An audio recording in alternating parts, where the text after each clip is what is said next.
بسم اللہ الرحمن الرحیم۔ السلام علیکم۔ 27 مارچ 1977 ٹینیریف میں لاس روڈس ایئرپورٹ، جو اب نارتھ ٹینیریف ایئرپورٹ کے نام سے جانا جاتا ہے، رن وے پر مسافروں سے بھرے ہوئے دو بوئنگ 747 جہاز آپس میں ٹکرا گئے۔ یہ ایوییشن کی دنیا کا پیسنجر ایئر لائن کا بدترین حادثہ قرار پایا۔ دونوں جہازوں میں 644 افراد سوار تھے۔ 583 افراد اس حادثے میں ہلاک ہو گئے، جبکہ 61 افراد معجزانہ طور پر بچ گئے۔ یہ حادثہ KLM فلائٹ 4805 اور پین ایم 1736 کے درمیان پیش آیا۔ دونوں بوئنگ 747 جہاز رن وے پر اس وقت آپس میں ٹکرا گئے جب KLM کی فلائٹ نے گہری دھند میں ٹیک آف کرنے کے لیے دوڑنا شروع کیا، جبکہ پین ایم کی فلائٹ ابھی رن وے پر ہی تھی۔ حادثے کے نتیجے میں KLM بوئنگ 747 پر تمام افراد ہلاک ہو گئے، جبکہ پین ایم کے اگلے حصے میں سوار مسافروں میں سے 61 لوگ معجزانہ طور پر بچ گئے۔ یہ اسپین میں ہونے والا بدترین اور دنیائے ایوییشن میں ڈیڈلیسٹ حادثہ تھا۔ ایک سے زیادہ ہوائی جہازوں کے اس حادثے میں سب سے زیادہ افراد 583 جاں بحق ہوئے۔ اسپینش اتھارٹیز کی گئی تحقیقات میں حادثے کی مین وجہ KLM کے پائلٹ اور کنٹرول ٹاور کے درمیان غلط فہمی بتائی جاتی ہے۔ KLM کے بوئنگ 747 نے اس وقت رن وے پر ٹیک آف کے لیے دوڑنا شروع کر دیا جب اس کے خیال میں ٹاور کنٹرولر نے انہیں ٹیک آف کے لیے کلیئر کر دیا تھا، جبکہ در حقیقت ایسا نہیں تھا۔ ڈچ ہالینڈ سے تعلق رکھنے والے انویسٹیگیٹرز نے پہلے تو KLM جہاز کے پائلٹ اور ایئر ٹریفک کنٹرولرز کے درمیان ہونے والی گفتگو میں غلط فہمی کو ہی اس حادثے کی مین وجہ قرار دیا، لیکن بعد میں مزید تحقیقات کے نتیجے میں KLM فلائٹ کے پائلٹس کو اس حادثے کا ذمہ دار ٹھہراتے ہوئے اس حادثے میں ہلاک ہونے والے لوگوں کے رشتہ داروں کو مالی امداد کا اعلان کر دیا۔ KLM 4805 ہالینڈ سکپل ایئرپورٹ سے آنے والی چارٹرڈ فلائٹ تھی اور اس پر یورپ کے سرد اور کہر آلود موسم سے بھاگ کر ہسپانیہ کے ساحلوں کی چمکتی دھوپ کی تلاش میں آنے والے 235 ٹورسٹ سوار تھے۔ اس حادثے سے پہلے ٹینیریف میں اس ایئرپورٹ پر اس جہاز سے ایک نوجوان خاتون اتر گئیں۔ ایئر لائنز کے عملے نے انہیں بہت فورس کیا کہ ہم آپ کو اس ڈائیورژن ایئرپورٹ پر اترنے کی اجازت نہیں دے سکتے، آپ پہلے اپنی اصل ڈیسٹینیشن پر جائیں گی ہمارے ساتھ اور پھر وہاں سے دوسری فلائٹ پکڑ کر یہاں آ سکتی ہیں۔ لیکن اس خاتون نے فیصلہ کیا کہ وہ اس ایئرپورٹ پر ہی اتریں گی اور اس طرح ان کی زندگی بچ گئی۔ پین ایم فلائٹ 1736 نے لاس اینجلس ایئرپورٹ سے ٹیک آف کیا تھا اور نیو یارک JF کینیڈی پر اس کا سٹاپ اوور تھا۔ اس فلائٹ پر جہاز بوئنگ 747-121 تھا اور یہ پہلا بوئنگ 747 تھا جو کسی بھی ایئر لائن کو دیا گیا تھا۔ اس کا نام کلیپر وکٹر رکھا گیا تھا۔ اس جہاز نے پہلی کمرشل فلائٹ 22 جنوری 1970 کو کی تھی۔ اس سال یہ بوئنگ 747 جہازوں میں ہائی جیک ہونے والا پہلا بوئنگ 747 بھی بنا۔ دونوں فلائٹس کی منزل اصل میں کینیری آئیلینڈز تھی، لیکن وہاں پر ٹیررسٹ اٹیک میں ہونے والے دھماکے کے نتیجے میں ایئرپورٹ بند کر دیا گیا تھا اور یہ دونوں فلائٹس کچھ اور جہازوں سمیت ڈائیورٹ کر کے اس چھوٹے ایئرپورٹ پر لینڈ کروا دی گئی تھیں۔ اس ایئرپورٹ پر ایک ہی رن وے تھا اور اس کے برابر میں ایک لمبا ٹیکسی وے تھا جو جہازوں کی زمین پر نقل و حرکت کا راستہ تھا۔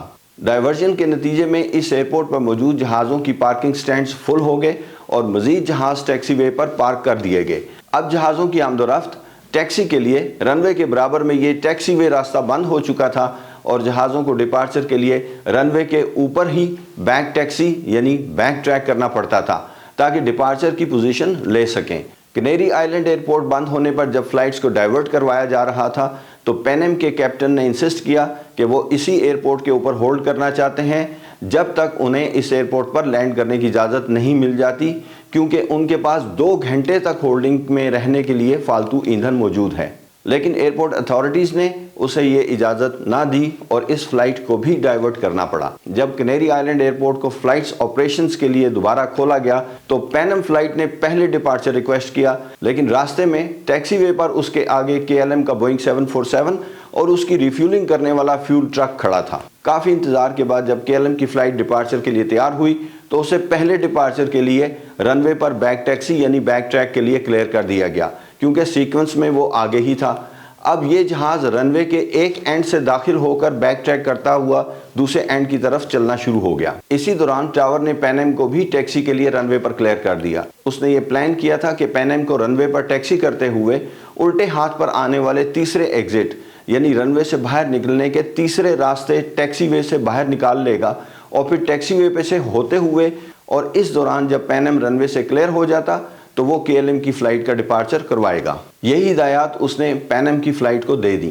جس وقت پین ایم کا یہ جہاز رن وے پر بیک ٹریک کر رہا تھا تو دھند بڑھتی جا رہی تھی اور نظر آنے کی صلاحیت بہت کم ہو چکی تھی، یعنی ویزیبلٹی بہت کم تھی اور پائلٹ کو سامنے بہت مشکل سے رن وے اور ٹیکسی وے نظر آ رہا تھا۔ پین ایم الٹے ہاتھ پر موجود ٹیکسی وے نمبر 3 کو ڈھونڈتے ڈھونڈتے اسے مس کر گئے اور آگے نکل گئے۔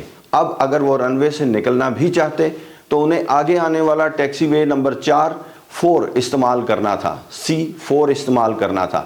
تقریباً اسی وقت کے ایل ایم کا بوئنگ 747 رن وے اینڈ پر پہنچنے کے بعد 180 ڈگری کا چکر کاٹ کر رن وے پر ٹیک آف کے لیے تیار ہو چکا تھا۔ اس وقت اس نے ٹاور سے ایئر ٹریفک کنٹرول کلیئرنس بھی ریکویسٹ کی، جو ابھی تک اس نے کاپی نہیں کی تھی۔ کے ایل ایم جہاز کے کاکپٹ میں ہونے والی گفتگو کے سننے سے یہ اندازہ ہوا کہ کیپٹن نے کہا کہ ہمارے پاس ٹیک آف کلیئرنس ہے، اور باوجود اس کے کہ اس کا کو پائلٹ یہ کہہ رہا تھا کہ ابھی ٹیک آف کلیئرنس نہیں ملی، اس نے ٹیک آف شروع کر دیا۔